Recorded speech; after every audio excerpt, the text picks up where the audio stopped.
বাংলাদেশ জাতীয় ক্রিকেট দলের বিশ্বসেরা অলরাউন্ডার সাকিব আল হাসানকে দেখা গেছে মেজাজ হারাতে।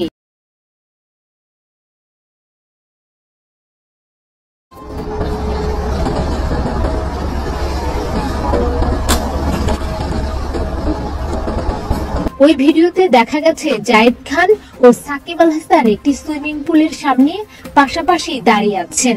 ভিডিওটি দেখে ধারণা করা হচ্ছে সেলফি তুলছিলেন তারা। এর মধ্যে সাকিব তার হাতে থাকা ফোনটি পানিতে ছুঁড়ে ফেলে দেন এবং হেঁটে এগিয়ে যান। এ সময় জায়েদ খান অনেকটা হতভম্ব হয়ে দাঁড়িয়ে থাকেন।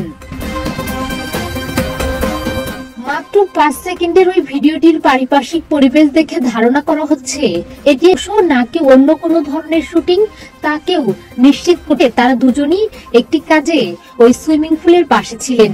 ঘটনাটি সম্পর্কে বিস্তারিত জানা না গেলেও এরই মধ্যে ওই ভিডিও নিয়ে চলছে নানা গুঞ্জন।